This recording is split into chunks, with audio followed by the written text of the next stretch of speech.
সম্মানিত মুসল্লিবৃন্দ, প্রথমেই আমি আমাকে এবং আপনাদের সকলকে তাকওয়া অর্জনের অনুরোধ করছি। কেননা তাকওয়া হলো পরকালের উত্তম পাথেয় এবং আল্লাহ রাব্বুল আলামিন মুত্তাকিদের কাছ থেকেই তাদের ঈমান, আকীদা, ইবাদত, বন্দেগী গ্রহণ করবেন। যার তাকওয়া নাই তার কিছুই গ্রহণ করা হবে না। উপরন্তু সেই লোক জান্নাতের অধিবাসিত হতেই পারবে না, পরিণাম ক্ষতিগ্রস্ত। অতএব আমরা প্রকাশ্য ও প্রকাশ্যে, নির্জনে থাকি বা জনসমুদ্রে থাকি, সব অবস্থায় আল্লাহকে ভয় করে চলি। আল্লাহ রাব্বুল আলামিন আমাদেরকে প্রকৃত মুত্তাকি হওয়ার তৌফিক দান করুন, আমিন। অতঃপর আপনারা জেনেছেন যে আজকের খুতবার বিষয়বস্তু হল মানহাজুস সালাফ। যদিও খতিব পরিবর্তন, কিন্তু খুতবার বিষয় অপরিবর্তিত রেখেই আমরা কিঞ্চিত আলোচনা করার চেষ্টা করব ইনশাআল্লাহ। প্রথমত, মানহাজ কি? মানহাজ অর্থ হল পথ ও পদ্ধতি। আপনার রাস্তা ঠিক, গন্তব্যে পৌঁছতে পারবেন। রাস্তা ঠিক নাই, ডানে বামে চলে গেছেন, আঁকাবাঁকা পথে চলে গেছেন, চেষ্টা করলেও গন্তব্যে পৌঁছতে পারবেন না। এই জন্য আপনার জীবন চলার পথ, এটাকে সঠিক এবং নির্ভেজাল পথের উপরে সুপ্রতিষ্ঠিত রাখতে হবে। প্রথমেই আমরা একটা কথা বলি, সেটা হলো ইসলাম আল্লাহর দেওয়া দিন।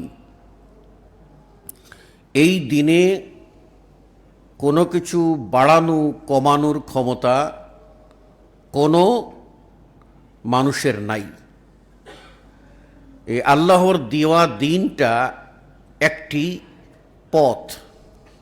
আল্লাহ বলছেন, ওয়া আন্না হাযা সিরাতী মুস্তাকিমা, নিশ্চয়ই এটি হচ্ছে আমার সিরাতী মুস্তাকিমা, সুদৃঢ় পথ। ইসলাম হচ্ছে আল্লাহর দেওয়া পথ। এই পথে আপনার আমার ইহকালীন জীবন পরিচালনা করতে হবে, যাতে পরকালে আমরা এর ফলাফল ভোগ করতে পারি। এই যে পথ, এই পথটি আমাদেরকে বাতলিয়েছেন বিশ্বনবী মুহাম্মদুর রাসূলুল্লাহ সাল্লাল্লাহু আলাইহি ওয়াসাল্লাম। তিনি পথ বাতলিয়েছেন তার নিজের পক্ষ থেকে নয়, আল্লাহ রাব্বুল আলামিনের পক্ষ থেকে। এবং আল্লাহ বলছেন, ইত্তাবিউ মা উনজিলা ইলাইকুম মির রাব্বিকুম, তোমাদের রবের তরফ থেকে যা নাজিল করা হয়েছে তারই তোমরা অনুসরণ করো। তাহলে স্পষ্ট হলো আমাদেরকে আল্লাহর ওয়াহী এর উপর চলতে হবে। ডানে বামে কোনো আঁকা পথে চলা যাবে না। আল্লাহ রাসূল সাল্লাল্লাহু আলাইহি ওয়াসাল্লাম একদা একটি সরল রেখা টানলেন। সুম্মা খাত্তা খুতুতান আন ইয়ামিনিহি ওয়া আন শিমালি, তারপর তার ডানে বামে আরো কিছু রেখা টানলেন। এরপর সরল রেখায় তার আঙ্গুল রেখে বললেন যে এটাই হলো সরল পথ। আর ডানে বামে যে পথগুলি আছে সেই প্রত্যেকটা পথের মাথায় একজন করে শয়তান বসা আছে, এইগুলিতে যদি চলো তাহলে গোমরা হয়ে যাবে। অতএব আপনি আপনার ঈমান ঠিক করবেন, কোন কোন বিষয়ে ঈমান আনবেন, আপনার ইসলাম কোন কোন পয়েন্টের উপরে ইসলামের মৌলিক ভিত্তি, এবং আপনি আমল করবেন কোন আমল, কত পরিমাণ, কিভাবে করবেন, এই সবটাই আল্লাহর ওহীতে বর্ণিত আছে। আল্লাহর ওহী তো তা কোরআনুল করিম এবং বিশ্বনবী মুহাম্মদুর রাসূলুল্লাহ সাল্লাল্লাহু আলাইহি ওয়াসাল্লামের সুন্নাহ, তার হাদিস, তার কথা, কাজ ও সমর্থন এর ভিতরে রয়েছে। কাজেই এর বাহিরে যাওয়ার কোনো সুযোগ নেই। আমরা এও জানি যে আল্লাহ রসূল সাল্লাল্লাহু আলাইহি ওয়াসাল্লামের সাথে ওমর ইবনুল খাত্তাব রাদিয়াল্লাহু আনহু ছিলেন। তো ওমর রাদিয়াল্লাহু আনহু পেয়েছিলেন তাওরাতের কিছু পাতা, সেগুলি তিনি হাতে নিয়ে পড়তে লাগলেন। রাসূল সাল্লাল্লাহু আলাইহি ওয়াসাল্লাম তার দিকে রাগ করে তাকালেন। রসূলের রাগ দেখে ওমর রাদিয়াল্লাহু তাআলা আনহু পাতাগুলি গুটিয়ে ফেললেন আর বললেন যে আমি বিভ্রান্ত হইনি, আমি কিন্তু রাযীতু বিল্লাহি রাব্বা ওয়া বিল ইসলামে দীনা ওয়া বি মুহাম্মাদিন সাল্লাল্লাহু আলাইহি ওয়াসাল্লাম রাসূলা, আমি এটাতে ঠিক আছি, আমি আল্লাহকেই রব মেনেছি, আমি ইসলামকেই দিন মেনেছি, আমি মুহাম্মদ রাসূল সাল্লাল্লাহু আলাইহি ওয়াসাল্লাম আপনাকেই রসুল মেনেছি, ডানে বামে যাওয়ার আমার কোনো অবকাশ নাই, কোনো সুযোগ নাই, আমি যাইনি। তারপর রাসূল সাল্লাল্লাহু আলাইহি ওয়াসাল্লামের রাগ থামল না। তিনি বললেন যে তোমরা তাওরাত পড়ছো, ওয়া আনা বাইনা আযহুরিকুম, আমি তোমাদের সামনে বিদ্যমান আছি। শুনে রাখো, লাউ কানা মূসা হাইয়ান মা ওয়াসিআতহু ইল্লা ইত্তিবাআনি, যদি আমার এই জীবদ্দশায়, আমার এই নবুয়তকালে মূসা আলাইহিস সালামের মতো নবী বেঁচে থাকতেন, মা ওয়াসিআতহু ইল্লা ইত্তিবাআনি, আমার অনুসরণ ছাড়া, আমার ইত্তেবা ছাড়া তার কোনো পরিত্রাণ ছিল না। এতে স্পষ্ট হয়ে গেল যে আপনি আপনার জীবনে আপনি কোন মানহাজটা গ্রহণ করবেন, কোন পথ গ্রহণ করবেন। এক্ষণে রাসূল সাল্লাল্লাহু আলাইহি ওয়াসাল্লাম পরবর্তী মুসলিমদের ভিতরে বিভিন্ন দল উপদলের সৃষ্টি হলো এবং এক একটা স্কুল অফ থটে মুসলিমরা বিভক্ত হতে শুরু করলো। এমতো পরিস্থিতিতে আপনার আমার অভিষ্ট লক্ষ্য স্থির রাখার জন্য খুঁজতে হবে আসল পথ। এইখানেই মানহাজের প্রশ্ন, আমি কোন মানহাজের উপরে চলব, কোন পথের উপরে চলব, এখানেই প্রশ্ন। যদি বেজালগুলি সৃষ্টি না হতো তাহলে আমরা সিরাতে মুস্তাকিম পেয়ে আসছিলাম, এটাই আমাদের একমাত্র মানহাজ নিয়ে কোনো প্রশ্ন আমাদের করতে হতো না। আজকে হচ্ছে কেন? আল্লাহ রাসূল সাল্লাল্লাহু আলাইহি ওয়াসাল্লাম এর কাছে আলী রাদিয়াল্লাহু তাআলা আনহু ইয়ামান থেকে কিছু সম্পদ পাঠালেন। তো আল্লাহ নবী সাল্লাল্লাহু আলাইহি ওয়াসাল্লাম সেগুলি বন্টন করতে লাগলেন। ঘাপটি মেরে থাকা একজন চরমপন্থী, তার নাম হলো জুল খুয়াইসির, সে আল্লাহর নবীর বন্টনকে ইনসাফ মনে করেনি, আল্লাহর নবীর ইনসাফ মনে করেনি।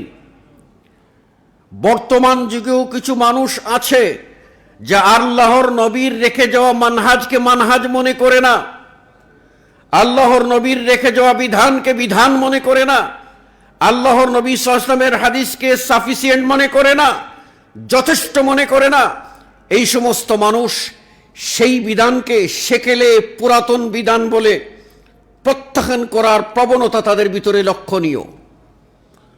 চরমপন্থী যুল খুয়াইসির আল্লাহর নবী সাল্লাল্লাহু আলাইহি ওয়াসাল্লামকে ধমক দিয়ে বলল, ইত্তাকিল্লাহ, আল্লাহকে ভয় করো হে মুহাম্মদ, তুমি ইনসাফ করছো না।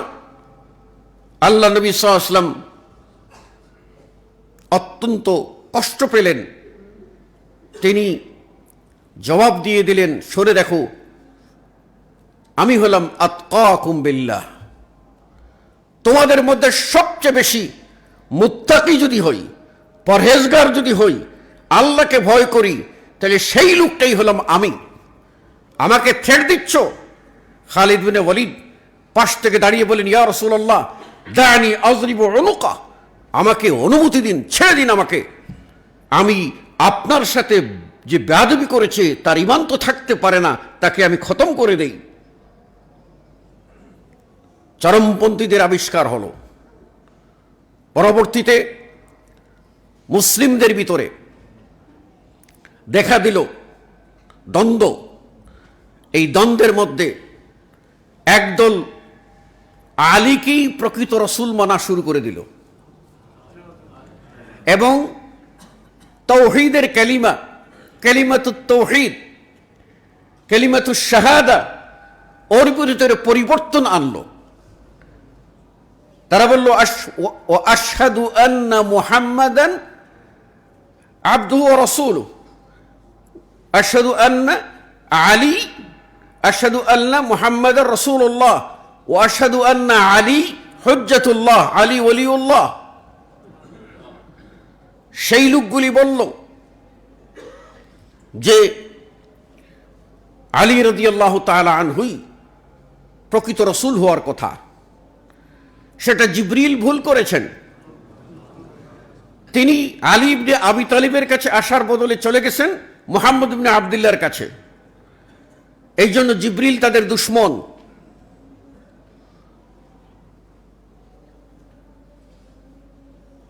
এরপর তারা বলল যে মুহাম্মদ সাল্লাল্লাহু আলাইহি ওয়াসাল্লামের পরে খলিফা হলে আলী হওয়ার কথা। সেইখানে ষড়যন্ত্র করে, আর ষড়যন্ত্রের ভিতরে আয়েশা রাদিয়াল্লাহু তাআলা আনহা ভিতর থেকে কাঠি নাড়ছেন, তাদের বক্তব্য। আল্লাহ রাসূল সাল্লাল্লাহু আলাইহি ওয়াসাল্লাম অসুস্থ। এই অবস্থায় সালাতে ইমামতি করবে কে? সাহাবারা উপস্থিত জিজ্ঞাসা করছেন, মা আয়েশা আপনি বলুন, রসুলকে জিজ্ঞাসা করুন যে সালাতে ইমামতি করবে কে? আল্লাহ নবী সাল্লাল্লাহু আলাইহি ওয়াসাল্লামের কাছে জিজ্ঞাসা করা হলো, তিনি বললেন, মুরু আবা বকরিন আন ইউসাল্লিয়া বিন নাস, যাও আবু বকরকে গিয়ে বলো তিনি যেন ইমাম হয়ে মানুষের সালাতটা আদায় করে দেন, সালাতটা আদায় করেন। ওই সময় আলী ভক্ত পাশ থেকে এটা বিশ্বাস করতে না পেরে বলল, বুদয় রসুল আলীর নামই বলেছিলেন, কিন্তু আয়েশার বাপ তো আবু বকর, আয়েশা এখানে ছল চাতুরি করে বাপের নামটা বলে দিয়েছে। সুতরাং আবার জিজ্ঞেস করেন। এবার আবার গিয়ে যখন জিজ্ঞাসা করলো, আয়েশা রাদিয়াল্লাহু বললেন, ইয়া রাসূলুল্লাহ কে ইমামতি করবে? রাসূল সাল্লাল্লাহু আলাইহি ওয়াসাল্লাম বুঝতে পারলেন ওদের হীনমনতার কথা বুঝতে পারলেন। এবার অসুস্থ শরীরে কণ্ঠের আওয়াজ বাড়িয়ে বললেন, মুরু আবা বকরিন আন ইউসাল্লিয়া বিন নাস, যাও আবু বকরকে গিয়ে বলো তিনি যেন মানুষের ইমামতি করেন। সন্দেহ দূর করে দিলেন। এজন্য এই শিয়ারা তাদের এই 10ই মুহররম আসলে তারা আয়েশা রাদিয়াল্লাহু তাআলা আনহাকে কাফির মনে করেন, আবু বকরকে কাফির মনে করেন, ওমরকে কাফির মনে করেন, ওসমানকে কাফির মনে করেন। আর আয়েশা রাদিয়াল্লাহু তাআলা আনহা একে অপমান করার জন্য প্রতীকী একটি ছাগি, এটাকে আয়েশা নাম দিয়ে তাকে বেঁধে বেধড়ক পিটিয়ে নির্যাতন করে আর উল্লাস করে যে তারা যেন আয়েশার গায়ে চাবুক মারছে। এইরকম বিভ্রান্তি হলো শিয়া। আরেক দল বলল যে আমরা চরমপন্থী হিসেবে বেরিয়ে গেল, তারা হলো খারেজি, রাফেজি। আর আরেক দল বেরোলো, তারা বলল যে মধ্যমপন্থী। এই মধ্যমপন্থী বলতে তথাকথিত মধ্যমপন্থী না, তারা বলল যে কারো বিচার করা যাবে না, দুনিয়ায় আইন আদালত চলবে না, সব বাদ, এটা আল্লাহ বিচার করবে। চুরি করছে করুক, ঠিক আছে, জিনাবে বিচার হচ্ছে হোক, আমাদের কাজ হলো ভাই শুধু দাওয়াত দেওয়া, বাকিটা হলো আল্লাহই দেখবে। এই একটি মতবাদ, এদেরকে বলা হয় আহলুল ইরজা, মুরজিয়া। এখন আমার প্রশ্ন, আল্লাহ রাসূল সাল্লাল্লাহু আলাইহি ওয়াসাল্লাম যে কোরআন ও হাদিস নিয়ে এসেছেন, সেই কোরআন ও হাদিসের যে আসল ইসলাম, ওই পথ, ওই মানহাজ আপনি ধরবেন না চরমপন্থী জুল খুয়াইসের পথ ধরবেন? আপনি কি শিয়া হবেন, না রাফেজি হবেন, না মুরজিয়া হবেন, না আপনি মূল উৎস, সেই উৎসেই আপনি অবিচল থাকবেন, বলবেন আমি আমার মানহাজটা, আমারটা হলো আসল, আমি সেই আসলের উপরে থাকব। এরপরে মুসলিমদের ভিতরে দেখা দিল মুসলিমরা এক একজন আলেমের পিছনে অন্ধ অনুসারী হয়ে মাযহাবে বিভক্ত হতে লাগলো। এখন পরবর্তীতে এই মাযহাবগুলি প্রকাশ পেতে পেতে এমন হলো যে একদল লোক নিজেদেরকে এক একজন ইমামের অনুসারী বলে পরিচয় দেওয়া শুরু করলো। এখন আপনার কাছে প্রশ্ন যে আপনি যে পরবর্তীতে সৃষ্ট বিভিন্ন পথ, ওই সৃষ্ট পথসমূহে চলবেন নাকি মূল উৎস থেকে আসা সিরাতে মুস্তাকিমের উপরে চলবেন? সিরাতে মুস্তাকিমে যদি চলে থাকেন, এখানেই আপনার মানহাজটা ঠিক করতে হবে, আপনি কোনটা গ্রহণ করবেন। আপনি কি হানাফি হবেন, আপনি কি শাফি হবেন, আপনি কি মালিকি হবেন, আপনি কি হাম্বলি হবেন, না আপনি মূল পথের উপরে থাকবেন? এরপরে মুসলিমদের ভিতরে তথাকথিত সুফিবাদের জন্ম হলো, এবং এটা ইয়ামান থেকে, ইরাক থেকে এটার উৎপত্তি। এই সুফিজম, পীরতন্ত্র, পীরবাদ শুরু হলো, এবং মুসলিমরা বড় বড় 4 তরিকার নামে ভাগ হয়ে গেল। এই 4 তরিকার মধ্যে ভাগ হয়ে গেল। এখন আপনি আপনার আকীদা ঠিক করার ক্ষেত্রে আপনি কি নকশবন্দি আকীদা গ্রহণ করবেন, না আপনি চিশতিয়া আকীদা গ্রহণ করবেন? কোনটা গ্রহণ করবেন? না আপনি পরবর্তীতে সৃষ্ট দেওবন্দি আকীদা গ্রহণ করবেন, নাকি আপনার বেরলভী আকীদা গ্রহণ করবেন? প্রশ্ন। সেই প্রশ্নের জবাবে আমাদের একটাই জবাব, যে না, আমরা ওই মানুষের বানানো ওই পথগুলিতে নয়, আমাদের উৎসমূল হলো যে সিরাতে মুস্তাকিম, সেই মানহাজটাই আমরা আঁকড়ে ধরব, ডানে বামে কোনো মানহাজে আমরা যাব না। এভাবে মুসলিমদের ভিতরে যত প্রকার দল উপদল সৃষ্টি হয়েছে, এই দল উপদলের সৃষ্টি হওয়ার কারণে মুসলিমদের ভিতরে বিভাজনের যে রেখা সৃষ্টি হয়েছে, এই বিভাজন থেকে মুক্তির পথ হচ্ছে আপনার মানহাজটা ঠিক করা। এখন মানহাজটা কি হবে? এই ক্ষেত্রে একটি নীতিমালায় আসতে হবে, সেটা হলো আপনার মানহাজ হবে মানহাজুস সালাফ। এখানে সালাফ মানে কি? যারা আগে চলে গেছেন। তারা কারা? সাহাবায়ে কেরাম, তাবেঈন এযম, তাবেঈন, আইম্মায়ে মুজতাহিদিন, মুহাদ্দিসিন, তাদের ওমান নাহাজ আলা নাহাজিহিম, তাদের পথে যারা চলেছেন তারা। তখনই আপনি আপনার মানহাজটা ঠিক রাখতে পারবেন, না হলে আপনি ঠিক রাখতে পারবেন না। আল্লাহ রাব্বুল আলামিনকে সম্পর্কে জানতে গিয়ে একদল বলে উঠল যে আল্লাহ রাব্বুল আলামিন তিনি হলেন, তার কোনো প্রকার আকৃতি নাই। আরেক দল বলল না, আল্লাহ আকৃতি আছে অমুক অমুকের মতো। তো এই যে চরমপন্থা, এর ভিতরে আপনি কোনটি গ্রহণ করবেন? সেই গ্রহণ করতে গেলে আপনাকে যেতে হবে যে সালাফগণ, যাদের সম্পর্কে আল্লাহ রাব্বুল আলামিন সন্তুষ্টির সনদ দিয়েছেন, السابقون الأولون من المهاجرين والأنصار, কারা? সালাফ কারা?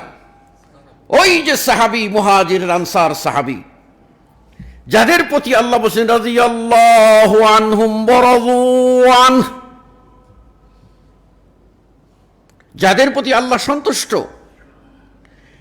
তাদের পথ, তারা যে বুঝটা বুঝেছেন রাসূল সাল্লাল্লাহু আলাইহি ওয়াসাল্লামের কাছ থেকে, সেই বুঝটা আপনি গ্রহণ করবেন, নাকি পরবর্তীতে কেউ এসে যার যার মতো করে একটা ব্যাখ্যা দিল সেটা আপনি গ্রহণ করবেন? এখানেই প্রশ্ন। সেই ক্ষেত্রে আপনাকে যদি আপনার মানহাজটা, আপনার পথটা ঠিক রাখতে চান, তাহলে আপনাকে চলে যেতে হবে যারা আল্লাহর পক্ষ থেকে সনদ পেয়েছেন, সনদ প্রাপ্ত সাহাবায়ে কেরাম, তাদের মানহাজকে ধরতে হবে। আল্লাহ রাব্বুল আলামিন বলছেন, ওমান ইউশাকিকির রাসূল, যারা রাসূলের বিরোধিতা করবে, কখন? বা'দা আন তাবায়্যানা লাহুমুল হুদা, হক প্রকাশিত হওয়ার পরে, মানহাজ ক্লিয়ার, কনসেপ্টটা ক্লিয়ার, এটা হওয়ার পরে, ওয়াত্তাবি গায়রা সাবিলিল মুমিনিন, মুমিনদের পথের বিপরীত, মুমিনদের পথ, এই মুমিনদের পথ কোরআন নাজিলের সময় মুমিনদের পথ আল্লাহ উল্লেখ করেছেন। এই মুমিন দ্বারা উদ্দেশ্য হলো সাহাবায়ে কেরাম। এখন যারা রাসূলের বিরোধিতা করবে, সাহাবাদের পথের বিরোধিতা করবে, সাহাবাদের পথের বিরোধিতা করবে, সাহাবাদের বুঝের বিপরীত চলবে, সাহাবাদের পরিগৃহীত নীতিমালার উল্টা চলবে, আল্লাহ বলছেন নুয়াল্লিহি মা তাওয়াল্লা, সে যে পথ যেতে চায় আমি ওদিকেই তাকে যেতে দেই, ও নুসলিহি জাহান্নাম, আর জাহান্নামে তার ঠিকানা বানিয়ে ওখানে পৌঁছাইয়ে দেই। তাহলে বুঝা গেল আল্লাহ রসুলকে ফলো করতে হবে, তা ফলো করতে হবে সাহাবায়ে কেরামকে। আল্লাহ নবী সাল্লাল্লাহু আলাইহি ওয়াসাল্লাম বলছেন, আমার উম্মতেরা 73 দলে বিভক্ত হবে, কুল্লুহুম ফিন্নার, সবাই জাহান্নামে যাবে, ইল্লা ওয়াহিদা, একদল ব্যতীত। তারা কারা? যারা একদল জান্নাতে যাবে, হকপন্থী একদল।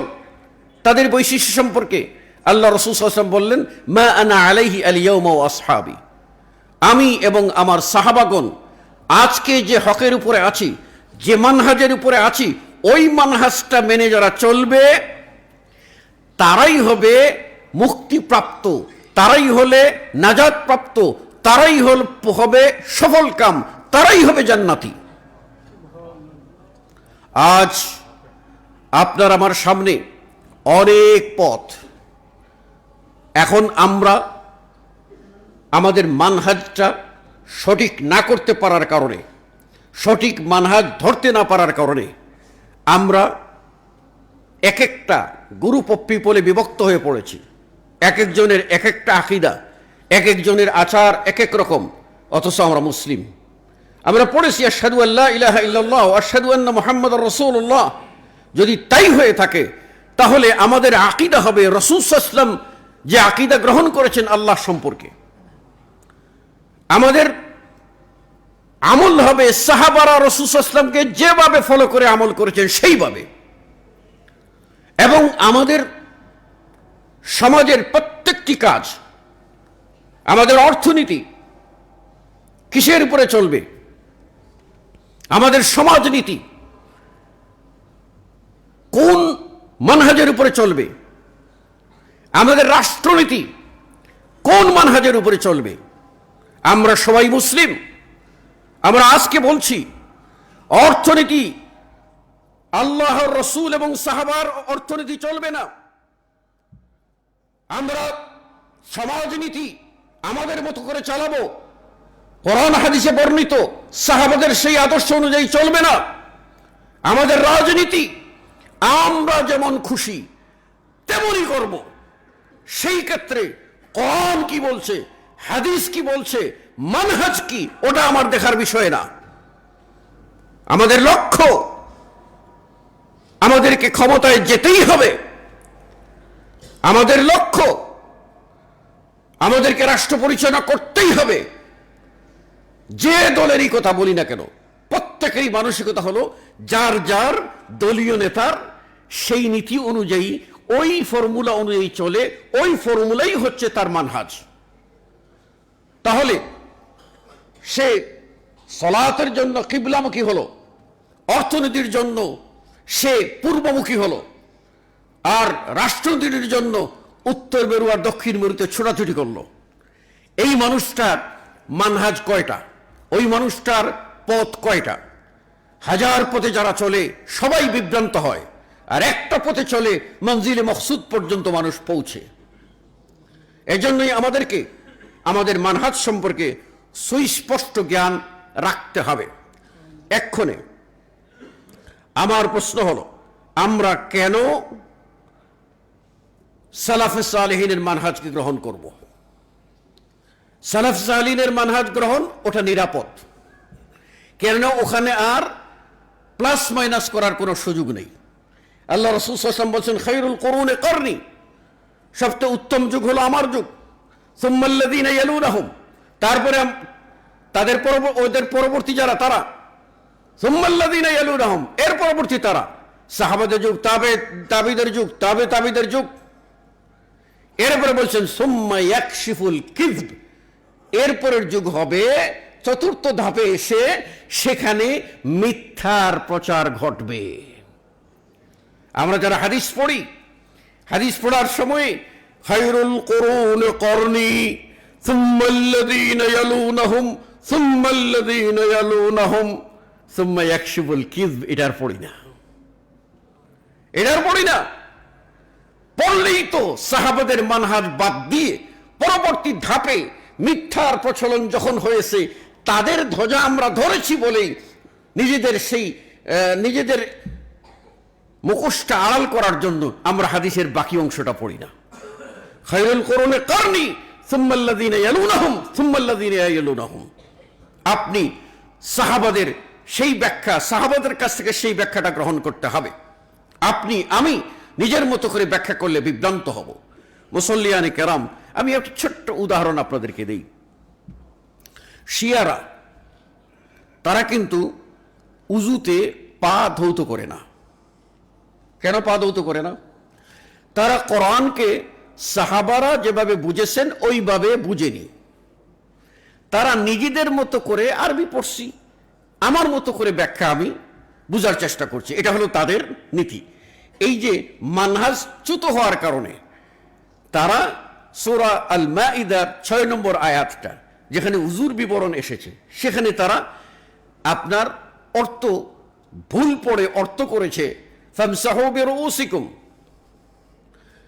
মাথা মাসাহ করো, ও আরজুলাকুম, আর পাও মাসাহ করো। মাথাও ধুইতে হয়, মাথা ধুইতে হয় না, মাসাহ করতে হয়। আর তারা মাথার উপরে কিয়াস করে ব্যাখ্যা গ্রহণ করে তারা পা মাসাহ করে ধয় না। বুঝতে পেরেছেন? আমরা বলি এইভাবে কোরআন এবং হাদিসের অপব্যাখ্যা অনেক হয়েছে, যেগুলির যদি ফিরিস্তি আমরা একে একে পয়েন্ট আকারে তুলে ধরি তাহলে আমাদের জন্য ঘন্টার পর ঘন্টা লাগবে এবং নোট করতে হবে। আমি আপনাদেরকে বলি, সালাফে সালেহিনের মানহাজ 1 নম্বরে, এই মানহাজটি কেন গ্রহণ করবেন? এটা হলো ইসলামের মূল মাসদার, মূল উৎস কিতাবুল্লাহ ও সুন্নাতুর রাসূল সাল্লাল্লাহু আলাইহি ওয়াসাল্লামের উপরে প্রতিষ্ঠিত। তাই আপনাকে সালাফি মানহাজ গ্রহণ করতে হবে। দ্বিতীয়ত,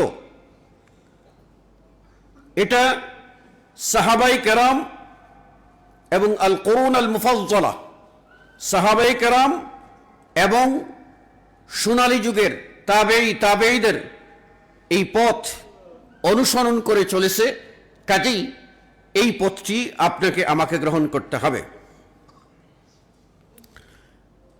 তৃতীয়ত, এই পথ আপনার দলিলগুলি যাচাই বাছাই করে যেটা সঠিক সেটা কি গ্রহণ করে, ফালা ইয়াগলুন, তারা কোনো গুলু বা বাড়াবাড়ি করে না, ওয়ালা ইয়াজুফু, আবার কোনো সংকীর্ণতাও করে না, গুলু আল জাফা এর মধ্যবর্তী পথ অবলম্বন করে চলে। চতুর্থত, এটা হলো উম্মাহ ওয়াসাতিয়া, মধ্যমপন্থী। এই মধ্যমপন্থীর অর্থ হলো আদল, ইনসাফ, ইনসাফের উপরে চলে, ইনসাফের বাহিরে না।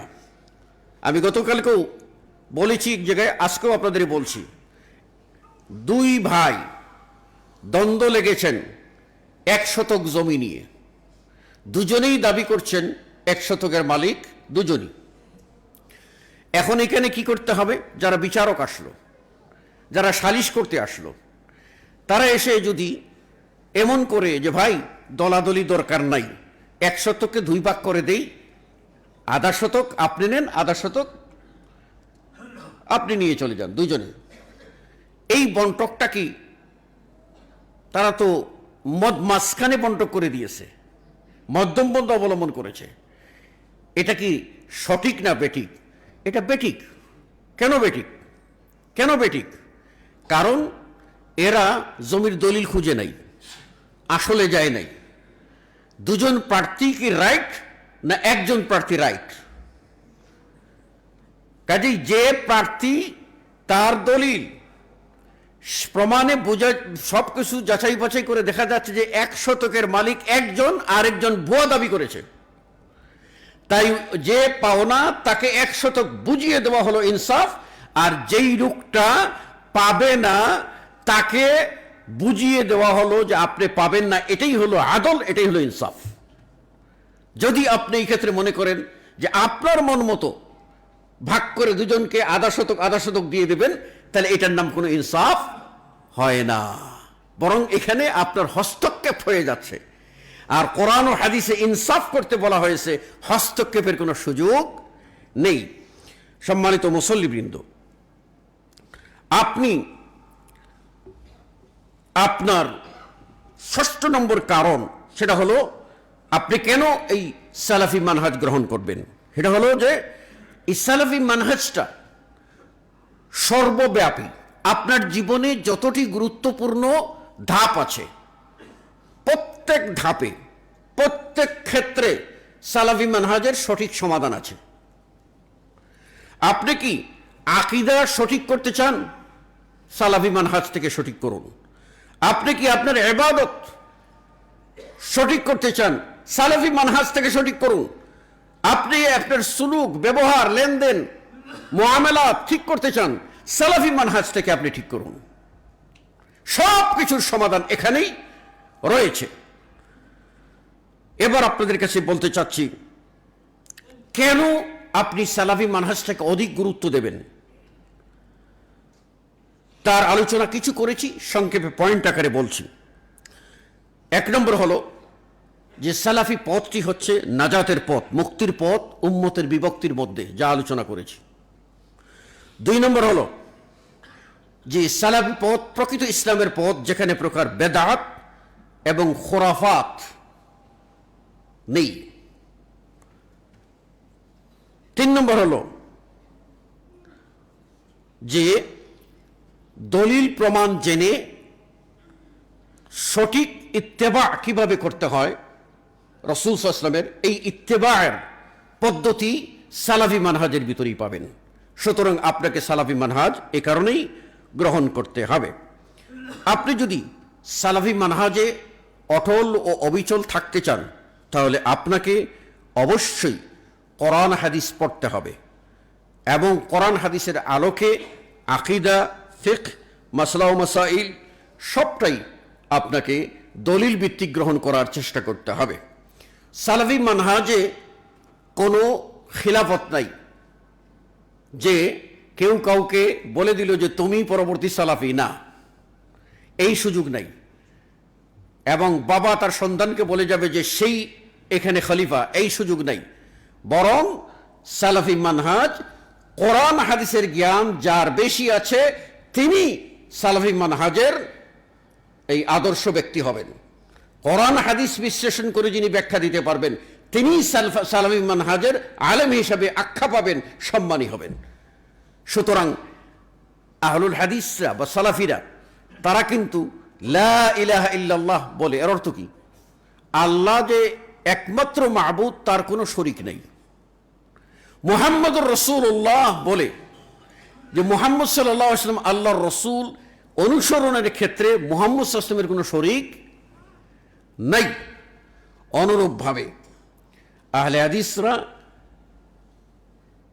আর কোনো ব্যক্তিকে, যত বড় আলেম হোক, তাকে মাসুম বা নিষ্পাপ বলে না। এবং তারা আলেমদেরকে সম্মান করে, কিন্তু কাউকে কারো কাছ থেকে কারো জামা ছুঁয়ে, শরীর ছুঁয়ে, হাত ছুঁয়ে বরকত নেওয়া, এটা বিশ্বাস করে না। একমাত্র মুহাম্মদুর রাসূলুল্লাহ সাল্লাল্লাহু আলাইহি ওয়াসাল্লামকে আল্লাহ পরিপূর্ণ বরকতময় করে দিয়েছিলেন। এছাড়া সাহাবারা সাহাবাদের হাত থেকে ঘাম থেকে বরকত নিয়েছেন, তার দলিল নাই। সুতরাং আমাদের আজকের জমানায় আপনার সুফি ইজমের ধাঁধায় পড়ে আমাদের সমাজের আলেমদের বিশেষ বৈশিষ্ট্য হয়ে গেছে দামাত বারাকাতুহু, যেন এই শেখের বরকত কিয়ামত পর্যন্ত জারি থাকে। কিসের বরকত? বরকতের নিশ্চয়তাই নাই। আর সেটা আমরা এমনভাবে চালিয়েছি যে এটা দামাত বরকতুরের সংক্ষেপে নিতে নিতে এখন দাবা হয়ে গেছে। দাবাটা কিসের এখন মানুষ চিন্তায় পড়ে গেছে। আল্লাহ রাব্বুল আলামিন আমাদেরকে এই বিভ্রান্তিকর মানহাজ থেকে মুক্ত হয়ে সালাফি মানহাজের উপরে প্রতিষ্ঠিত থাকার তৌফিক আল্লাহ আমাদের দান করুন। আকুলু কওলি হাযা আস্তাগফিরুল্লাহ লি ওয়া লাকুম ওয়া লিসাইরিল মুসলিমিন। বারাকাল্লাহু লানা ওয়া লাকুম ফিল কুরআনিল আযীম ওয়া নাফা'নি ওয়া ইয়্যাকুম বিল আয়াতি ওয়া যিকরিল হাকীম। ইন্নাহু তাআলা জাওয়াদুন কারীমুন মালিকুম রাউফুর রহিম। ফাস্তাগফিরুহু মিন কুল্লি যামবিন ইন্নাহু হুয়াল গফুরুর রহিম।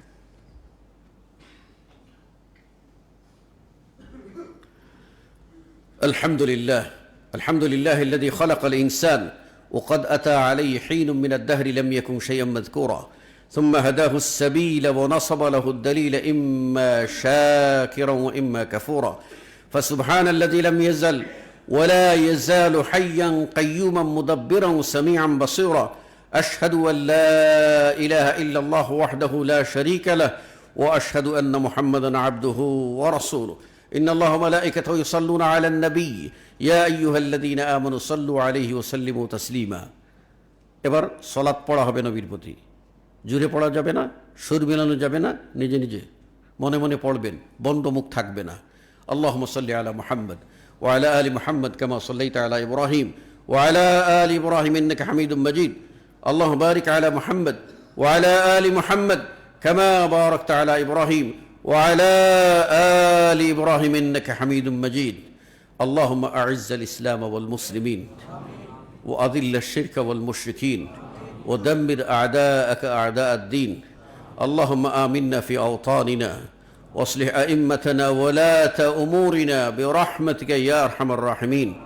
اللهم لا تسلط علينا بذنوبنا من لا يخافك فينا ولا يرحمنا. اللهم لا تسلط علينا بذنوبنا من لا يخافك فينا ولا يرحمنا. اللهم لا تسلط علينا بذنوبنا من لا يخافك فينا ولا يرحمنا. اللهم عليك من طغى وبغى وأفسد البلاد والعباد. اللهم دمرهم تدميرا. اللهم دمرهم تدميرا. اللهم دمرهم تدميرا.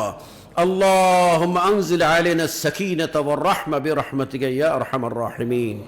اللهم طهر قلوبنا من النفاق واخلص أعمالنا من الرياء وتقبل توبتنا بقبول حسن يا أرحم الراحمين. ربنا ظلمنا أنفسنا وإن لم تغفر لنا وترحمنا لنكونن من الخاسرين. ربنا آتنا في الدنيا حسنة وفي الآخرة حسنة وقنا عذاب النار. সুবহান রাব্বিকা রব্বিল ইজ্জাতি আম্মা ইয়াসিফুন ওয়া সালামুন আলাল